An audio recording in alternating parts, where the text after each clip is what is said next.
হরে কৃষ্ণ। সকলকে আবারও কৃষ্ণ প্রীতি শুভেচ্ছা জানিয়ে আমাদের ধারাবাহিক শ্রীমদ্ ভাগবত গীতার ক্লাসে আপনাদেরকে স্বাগতম জানাচ্ছি। আজ আমরা শ্রীমদ্ ভাগবত গীতার অন্তর্গত পঞ্চম অধ্যায়ের 8 এবং 9 নম্বর শ্লোক, এই দুটি শ্লোক আলোচনা করতে যাচ্ছি। আপনারা সকলে মনোযোগ দিয়ে শ্রবণ করবেন। চলছে আমাদের কি বলা হয়, এটা হচ্ছে যোগযুক্ত ব্যক্তির তার ক্যারেক্টার নিয়ে আমরা আলোচনা করছি। সকলে আপনারা খুব মনোযোগ দিয়ে শ্রবণ করবেন। শুরুতে একটা ছোট্ট অনুরোধ, যারা চ্যানেলে প্রথমে এসেছেন অবশ্যই চ্যানেলটি সাবস্ক্রাইব করুন। চ্যানেলটি ভালো লাগলে একটু লাইক করবেন, বন্ধুদের কাছে শেয়ার করবেন, আর আমাকে আশীর্বাদ স্বরূপ হরে কৃষ্ণ লিখবেন। হরে কৃষ্ণ। তো চলুন শুরু করি।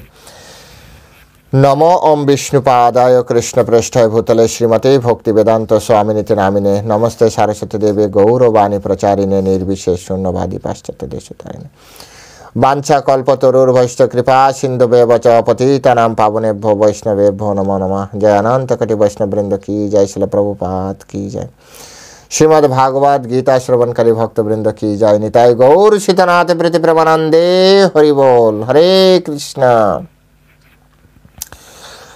ওম নমো ভগবতে বাসুদেবায়। ওম নমো ভগবতে বাসুদেবায়। ওম নমো ভগবতে বাসুদেবায়।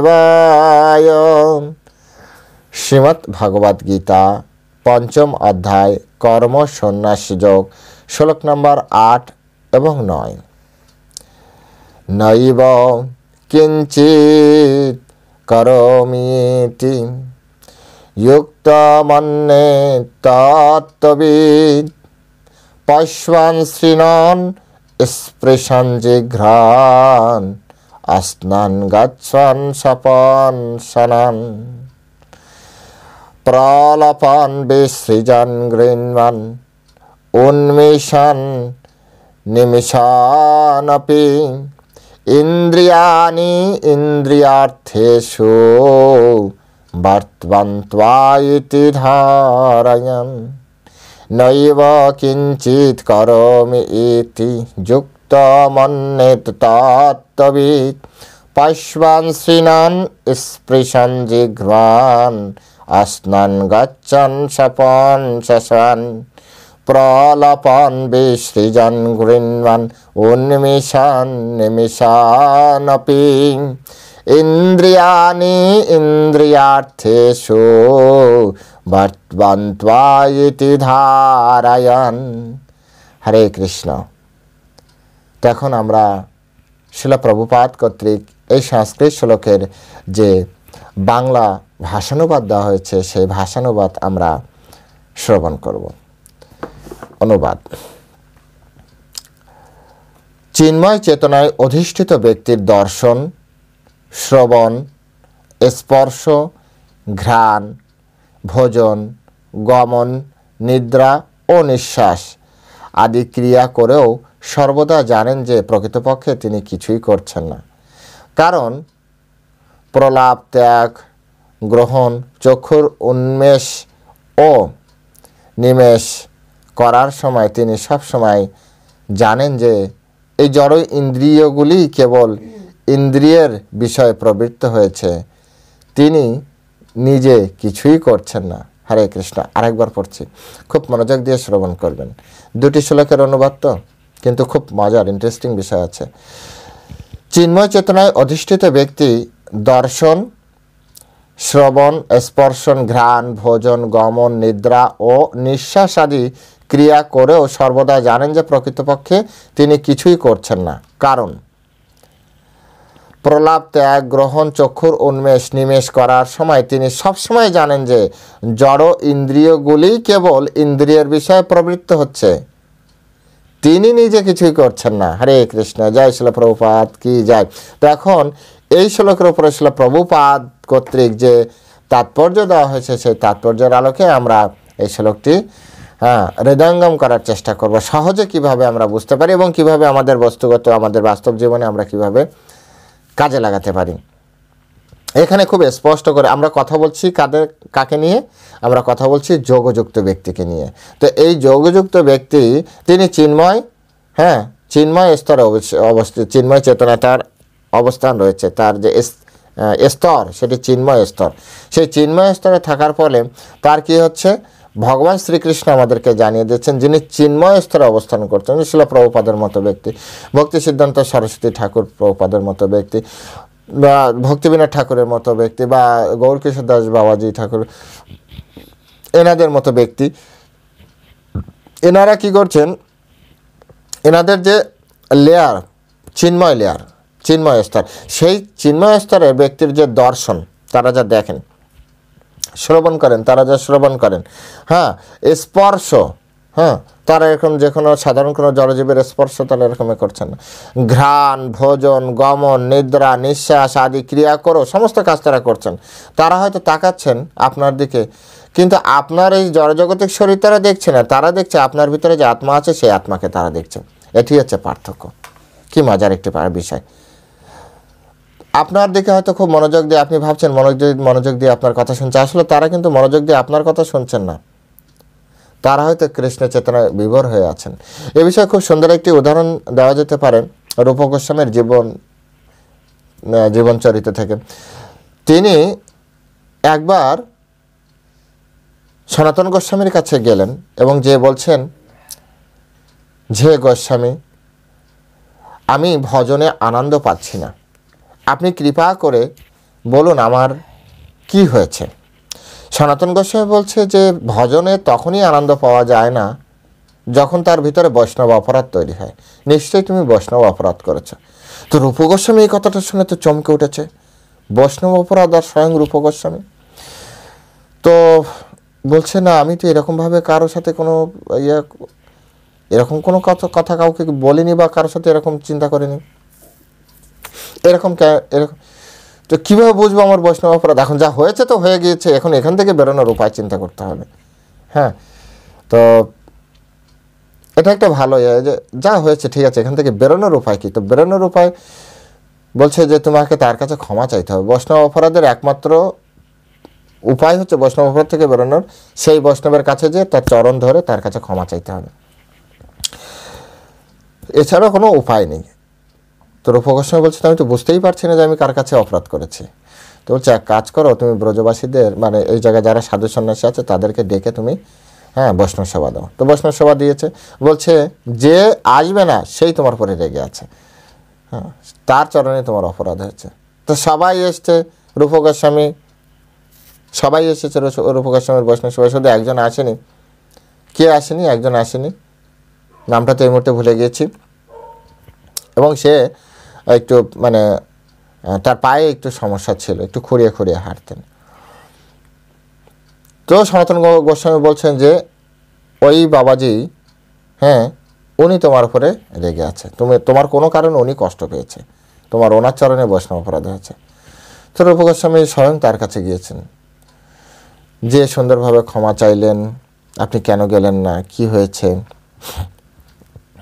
প্রথমে তো ভাব বিনিময়মূলক অনেক কথাই হলো, অ্যাটলিস্ট স্বীকার করলেন এভাবে যে তোমার মতো একজন মহান বৈষ্ণবের অপরের দৈহিক অক্ষমতা দেখে উপহাস করা উচিত নয়। তখন রূপ গোস্বামী চিন্তা করছে, আরে আমি কার দৈহিক অক্ষমতা দেখে উপহাস করলাম?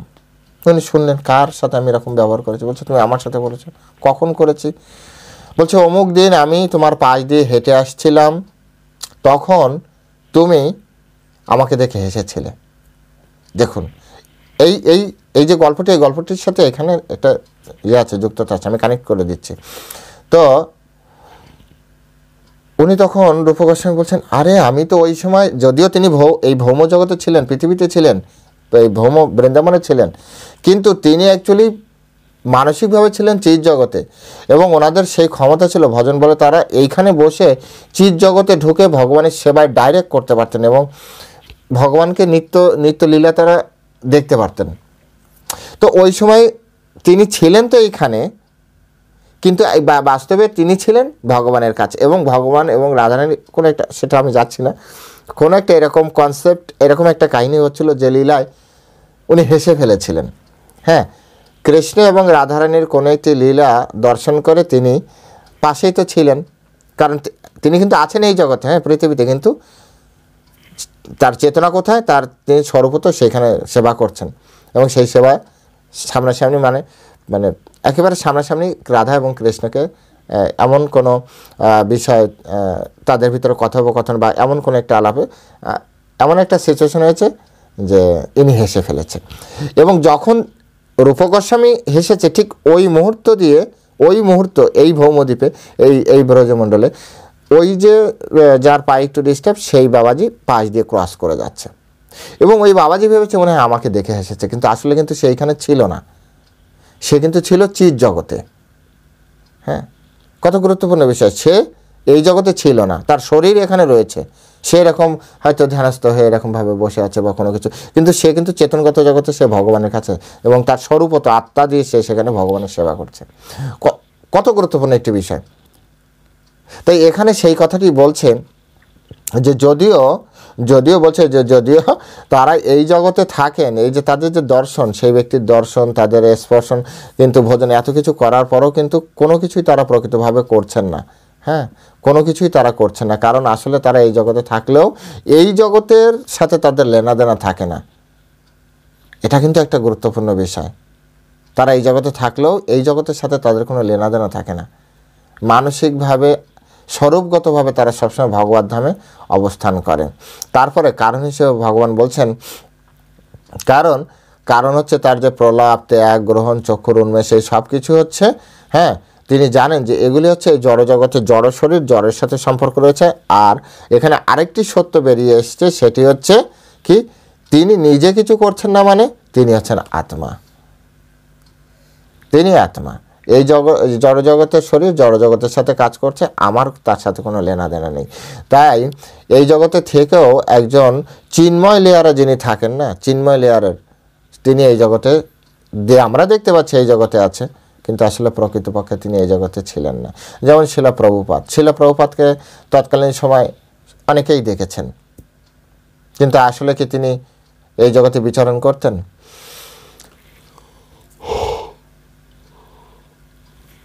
চেতনগতভাবে তিনি সবসময় ভগবানের সাথে কানেক্টেড ছিলেন এবং ভগবানের সেবায়, নিত্য সেবায় যুক্ত ছিলেন, সবসময় যুক্ত ছিলেন।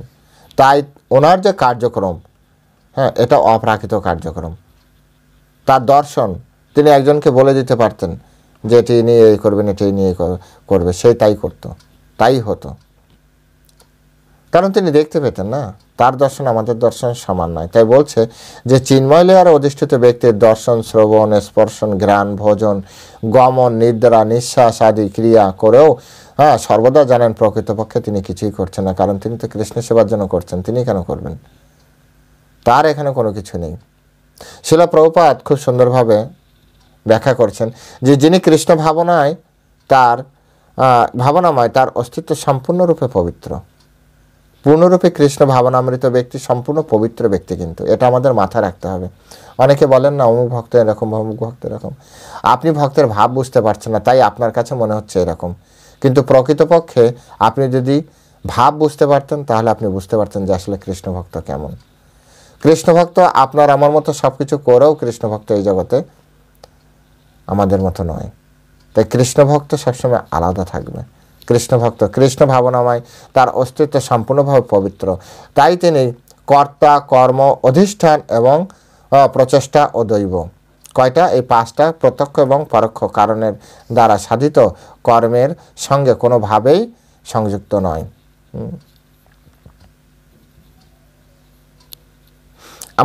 আমরা এখানে একটা বিষয় আলোচনা আছে, সেটা আমি করে দিই। আমরা এই যে জীবনে যে কর্ম করি, তার কর্মের যে সাকসেস আসে না, এই সাকসেস পাঁচটা তত্ত্বের উপরে আমাদের নির্ভর করে। এখানে সেই পাঁচটা তত্ত্ব বলেছে। হ্যাঁ, অনেকে কানেক্ট করতে পারবেন, আমি কানেক্ট করে দিয়ে যাচ্ছি। শিলা প্রভুপাদ এটাকে কোট করেছেন, এটা অন্য শাস্ত্র রয়েছে। তো একটা সাকসেসের পিছনে পাঁচটা ফ্যাক্টর থাকে। হ্যাঁ, 5 ফ্যাক্টরস অফ সাকসেস। তো এখানে বলছে যে কর্তা থাকে, কর্ম থাকে, অধিষ্ঠান থাকে, প্রচেষ্টা থাকে, 5 নম্বর থাকে দৈব। এখন কর্তা মানে কে কাজটি করবে, তার তো দরকার, কি কাজ করবে, এটা কর্ম। হ্যাঁ কীভাবে এগোবে। অধিষ্ঠান অর্থাৎ এটাকে আপনি বলতে পারেন যে তার প্ল্যানিং জাতীয়। হ্যাঁ তারপর কি প্রচেষ্টা মানে অ্যাকশানে চলে যাচ্ছে। এত কিছু করার পরেও যদি দৈব অনুমোদন না থাকে না, তাহলে কিন্তু তার জীবনে সাকসেস আসবে না। দৈব অনুমোদন দরকার। আর শিল প্রভুপাদ বা আমাদের শাস্ত্রের ভাষায় বলছে এই 5টা প্রত্যক্ষ বা পরোক্ষ কারণের দ্বারাই মানুষ কর্ম করে। কিভাবে? কর্তা নিজের ইচ্ছা কর্ম করতে পারে, কর্মের দ্বারা কর্ম প্রভাবিত করে, অধিষ্ঠানের দ্বারা প্রভাবিত করে, প্রচেষ্টায়, হ্যাঁ, এবং দৈব, এগুলোর দ্বারা কি হয়? সাধিত হয়ে কর্মের সঙ্গে কোনোভাবেই যুক্ত হন না। এইগুলো দ্বারাই মানুষ কর্ম করে। কিন্তু কৃষ্ণভক্ত এগুলোর দ্বারা অনুপ্রাণিত হয়ে কখনো কর্ম করে না। কৃষ্ণভক্ত হওয়ার পরে তিনি শুধু কৃষ্ণের অনুপ্রেরণাতে কর্ম করেন, কৃষ্ণের সেবার নিমিত্তে কর্ম করেন। তিনি জানেন কৃষ্ণ তাকে দিয়ে যতটুকু করে নিচ্ছে ততটুকুই তিনি শুধু করতে পারবেন, এর থেকে বেশি করার কোনো ক্ষমতাও তার নেই। এটা হচ্ছে কৃষ্ণভক্তের একটা সবথেকে খুব গুরুত্বপূর্ণ বিষয়, যে কৃষ্ণভক্ত জানেন যে এর থেকে বেশি কিছু তার করার ক্ষমতাও নেই। হ্যাঁ, তার কারণ হচ্ছে তিনি সর্বক্ষণ কৃষ্ণ ভাবনায় ভাবিত থাকেন। তো সবসময় কৃষ্ণ ভাবনায় ভাবিত থাকে একজন ব্যক্তি, সবসময় কৃষ্ণ ভাবনায় ভাবিত থাকে। তো এই জন্য তিনি সবসময় কী করেন? প্রেমভক্তি সহকারে ভগবানের সেবা করছেন, প্রেমভক্তি সহকারে। এবং ভগবদ গীতা বলেছেন তেষাং সতত যুক্তানাং ভজতাম মাম প্রীতিপূর্বকম দদামি বুদ্ধিযোগম তাম যেন মাম উপায়ন্তি তে, যেন মাম উপায়ন্তি তে। তেষাং সতত যুক্তানাম, যারা সবসময় ভগবানের সাথে যুক্ত আছে। শিল প্রভুপাদ এই শ্লোকের তাৎপর্য এইভাবে বলছে, তারা সবসময় সর্বক্ষণ কৃষ্ণ ভাবনামৃত থাকে, সবসময় কৃষ্ণকে নিয়ে ভাবতে থাকে, অর্থাৎ সবসময় সে কৃষ্ণের সাথে সংযুক্ত আছে। আর তেষাং সতত যুক্ত নাম, যখন সে কৃষ্ণের সাথে যুক্ত আছে, ভজতাম মাম প্রীতিপূর্বকম, শিল প্রভুপাদ বলছে অত্যন্ত প্রেমের সহিত তারা ভগবানের সেবা করে। যদি কেউ অত্যন্ত প্রেমের সহিত ভগবানের সেবা করে, তাহলে কৃষ্ণ তাকে দদামি বুদ্ধিযোগম, কৃষ্ণ তাকে বুদ্ধিযোগ দান করে। কি বুদ্ধি? যেন মাম উপায়ন্তিতে, যাতে কৃষ্ণের কাছে তারা ফিরে যেতে পারে, আমরা যাতে কৃষ্ণের কাছে ফিরে যেতে পারি।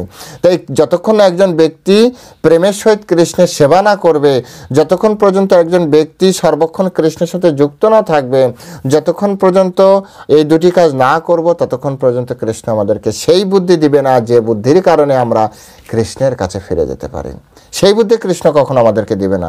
আমাদেরকে এই জড়জগতে ভোগ করার জন্য অনেক বুদ্ধি, অনেক জ্ঞান, অনেক বড় বড় বাড়ি গাড়ির এসব করার জন্য আমাদের বুদ্ধি দেবে, বড় বড় রকেট বানানোর বুদ্ধি দেবে, হেলিকপ্টার বানানোর বুদ্ধি দেবে, সাবমেরিন বানানোর বুদ্ধি দেবে, বড় বড় জাহাজ বানানোর বুদ্ধি দেবে। কিন্তু কৃষ্ণের কাছে ফিরে যাওয়ার জন্য যে বুদ্ধি, সেই বুদ্ধিটা পাওয়ার জন্য আমাদের এই দুটি কাজ অবশ্যই করতে হবে।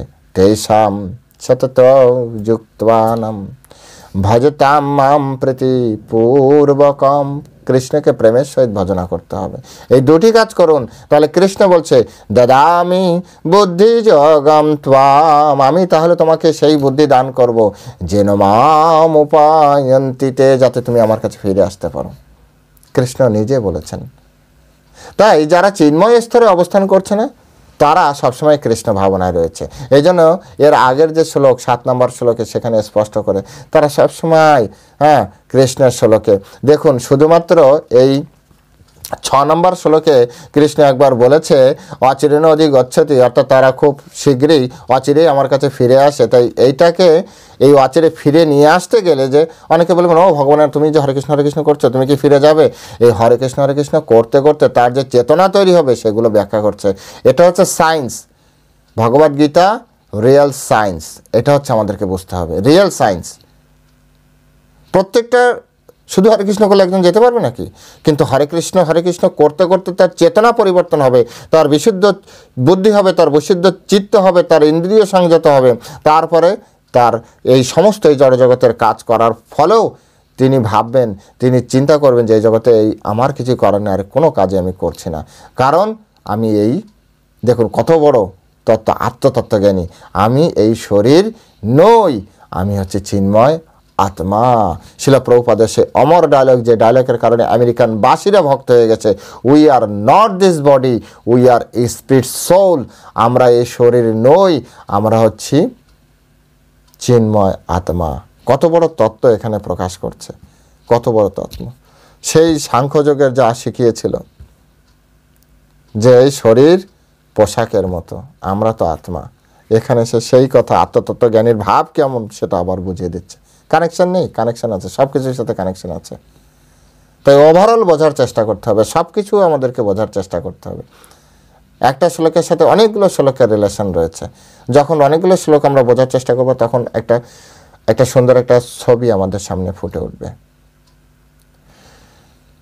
তো শিলা প্রভুপাদ এভাবে সুন্দরভাবে এটি ব্যাখ্যা করছেন যে আপাত দৃষ্টিতে এটা হচ্ছে সাধারণ মানুষের দৃষ্টি।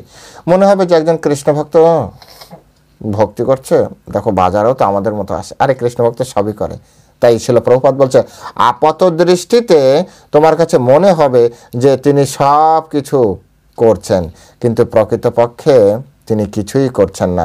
শিলা প্রভুপাদ বলছেন আপাত দৃষ্টিতে যদি মনে হয় তিনি তার দেহ ইন্দ্রিয়ের সাহায্যে তার কর্ম করছেন, কিন্তু প্রকৃতপক্ষে তিনি যথার্থ স্থিতির সম্বন্ধে অবগত, আর যা হচ্ছে পারমার্থিক কার্যকলাপ, এই দুটি জিনিস তার স্থিতি কি সেটা জানে, এবং সে কী ধরনের কার্যক্রম, সে পারমার্থিক কার্যক্রমই করছে।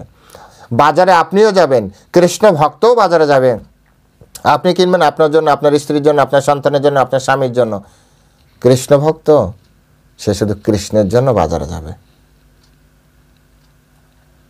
কৃষ্ণ ভক্ত কৃষ্ণের জন্য ছাড়া কিছুই কিনবে না, এই যে চেতনগত, কারণ তার বুদ্ধি বিশুদ্ধ বুদ্ধি, তার চেতনা বিশুদ্ধ চেতনা, তাই তার ইন্দ্রিয় সংযত।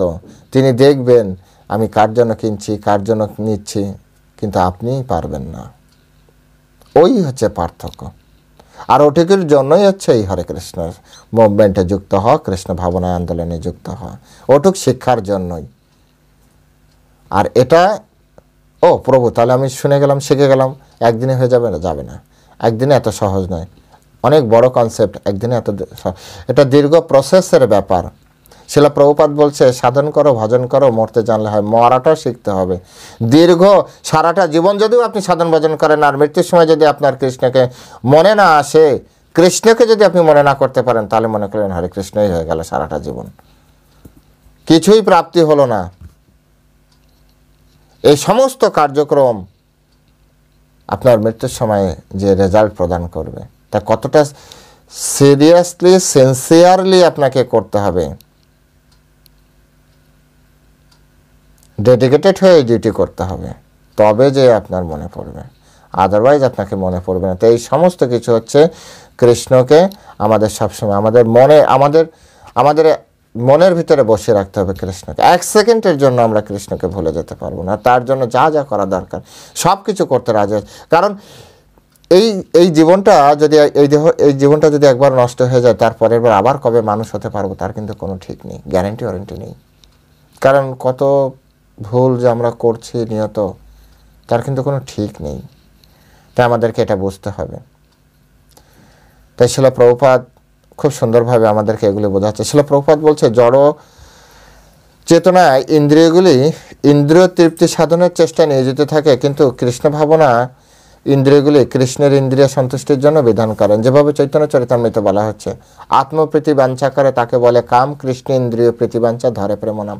যারা শুধু নিজের আত্মার ইন্দ্রিয়, নিজের আত্ম ইন্দ্রিয় মানে নিজের ইন্দ্রিয়ের, আমি খাবো ভালো ভালো কিনি, নিজের ইন্দ্রিয় তৃপ্তির জন্য যে কাজ করে, এটা হচ্ছে কামনা বাসনা।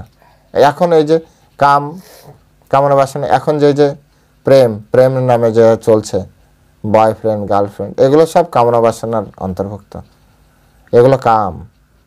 ঠিক আছে, আমরা যদি কৃষ্ণ ইন্দ্রিয় প্রীতিবাঞ্ছা করি তাহলে সেটাকে বলা হয় প্রেম। অর্থাৎ কৃষ্ণের নিমিত্তে যদি আমরা কোনো কর্ম করি তাহলে সেটাকেই শুধু প্রেম বলবে, আদারওয়াইজ নট। তো তারপরে এখানে একজন কৃষ্ণ ভক্ত তিনি এটি খুব সুন্দরভাবে জানেন যে আমাকে কৃষ্ণের সেবার জন্যই কাজ করতে হবে। তাই শিলা প্রভুপাদ এ কারণেই বলেন যে আপাত দৃষ্টিতে একজন কৃষ্ণ ভক্ত ইন্দ্রিয়ের কার্যকলাপ করলেও তিনি কিন্তু প্রকৃতপক্ষে হ্যাঁ এগুলির উদ্দেশ্য হচ্ছে কৃষ্ণের সেবার জন্য, প্রকৃতপক্ষে তিনি কিন্তু নিজে কোনো কাজ করছেন না। ভগবান বলেছেন হ্যাঁ পত্রাম পুষ্পম ফলম তো আম জমে ভক্তা প্রযচ্ছতি তদাহম ভক্ত উপরিতম अस्मामि প্রজতাত্মা। অর্থাৎ যে বিশুদ্ধ চিত্ত নিষ্কাম ভক্ত ভক্তি সহকারে আমাকে পত্র পুষ্প ফল জল অর্পণ করে, আমি তার সেই ভক্তিপ্লুত উপহার প্রীতি সহকারে গ্রহণ করি। কৃষ্ণ বলেছেন পত্র পুষ্প দিতে, কৃষ্ণ বলেছেন যৎ করো সে যত স্নেহ সে যদ সে যদা সে যত তপস্যা সে কৌন্তেয় তৎ করুষ মদর্পণ। তুমি যা আহার করো, তুমি যা হোম করো, তুমি যা যজ্ঞ করো, তুমি যা তপস্যা করো, তুমি যা দান করো, সব আমাকে অর্পণ করো। কৃষ্ণ চাইছেন, আপনি দিবেন না কেন? আপনি যা খাবেন আগে কৃষ্ণকে দিতে হবে। যদি না দিই ভঞ্জতে তো অগম পাপা যে পচতে আত্মকারণাৎ, নিজের জন্য রান্না করলে প্রতিগ্রাসে গ্রাসে পাপ খাবেন। আপনি পাপ করতে চান না? প্রভু পাপ করতে চায় না, তাহলে কৃষ্ণকে দিয়ে খান। ওই কাজটাই ইস্কনের ভক্তরা করছে, ওই কাজটাই হচ্ছে সাধুরা করছে। এই জন্য সাধু সাধু আপনি আপনি। কৃষ্ণের কথা শোনাটা কি খারাপ নাকি? আপনিও শুনুন, কৃষ্ণের কথা শুনতে কি সমস্যা? তবেই তো কৃষ্ণের কাছে যেতে পারবেন, তবেই তো মানুষ সাধু বলবে। এখানে এই জিনিসটাই আমাদেরকে বোঝাচ্ছে যে যারা কৃষ্ণ ভক্ত হয়ে গেছে, যারা চিন্ময় স্তরে অবস্থান করছে, যারা কি বলা যায় যোগযুক্ত ব্যক্তি, তাদের চেতনা এইরকম। তারা অত্যন্ত জ্ঞানী ব্যক্তি, তারা কার্যকারণ বুঝতে পেরেছে, তাই তাদের চলা, তাদের বলা, তাদের দর্শন, তাদের সব কিছু তারা কৃষ্ণকেন্দ্রিক করতে পেরেছে, কৃষ্ণকেন্দ্রিক করতে পেরেছে। এই জন্যই তো তারা এই জগৎ থেকে উদ্ধার হবেন। সেই ছিল প্রভুপাদ এইভাবে সুন্দরভাবে ব্যাখ্যা করেছেন। দর্শন শ্রবণ আদি ইন্দ্রিয়গুলি কি করে? এগুলির উদ্দেশ্য হচ্ছে হ্যাঁ ছিল প্রভুপাদ বলছে জ্ঞান আহরণ করা। আপনি দর্শন করে জ্ঞান আহরণ করছেন, শ্রবণ করে এই যে আমার কথা শুনছেন, আপনি জ্ঞান পান বা যা পান, আপনি কিছু না কিছু তো পাচ্ছেন, শুনছেন, দেখছেন, এগুলো জ্ঞান আহরণ করবেন। তো এই কর্মটাকে, এই যে দর্শন শ্রবণ ঘ্রাণ, এই সবগুলোকে কৃষ্ণের কাজে লাগাতে হবে। কৃষ্ণের কাজে কীভাবে লাগাবেন? দর্শনকে, এই যেমন আপনি ভগবানকে দর্শন করছেন, মন্দির দর্শন করছেন, ভক্ত দর্শন করছেন, তো এটি ভগবানের সেবায় লাগলো। এই যে আপনি শুনছেন, এখন আমার এই কথা শুনছেন, অর্থাৎ ভগবানের বিষয়, আমি তো আমার ব্যক্তিগত বিষয় আপনাদের বোঝাচ্ছি না। গীতা থেকে গীতার বিষয় বোঝানোর জন্য হয়তো গীতার সাথে আরও কিছু কিছু পয়েন্ট আপনাদেরকে বলতে হচ্ছে, কিন্তু আধ্যাত্মিক তো। তো এর মাধ্যমে কি হচ্ছে? এর মাধ্যমে চেতনা পরিবর্তন হবে, কৃষ্ণকেন্দ্রিক হচ্ছে। তো এই জন্য ভগবান শ্রীকৃষ্ণ এই শ্লোকে আমাদেরকে বুঝিয়েছেন যে যারা কৃষ্ণ ভাবনাময় ব্যক্তি, যারা অথবা যোগযুক্ত ব্যক্তি বলেন, হ্যাঁ অনেক সময় স্থিতিপ্রজ্ঞ ব্যক্তি বলতে পারেন, তো ওনাদের এই জগতে সমস্ত আপাত দৃষ্টিতে সমস্ত কার্য করছে বলে মনে হলো, প্রকৃতপক্ষে তারা কোনো কার্য করছে না। এটি আমাদেরকে বুঝতে হবে। তো আজ এ পর্যন্তই, এখানে এই শ্লোকের বিশ্রাম রাখছি। যেতে যেতে আবারও অনুরোধ করি, যারা চ্যানেল প্রথমে এসছেন অবশ্যই চ্যানেলটি সাবস্ক্রাইব করবেন, হ্যাঁ, আর ভালো লাগলে আপনার বন্ধুদের কাছে ভিডিওগুলি শেয়ার করবেন। হরে কৃষ্ণ, জয় শ্রীল প্রভুপাদ কি জয়।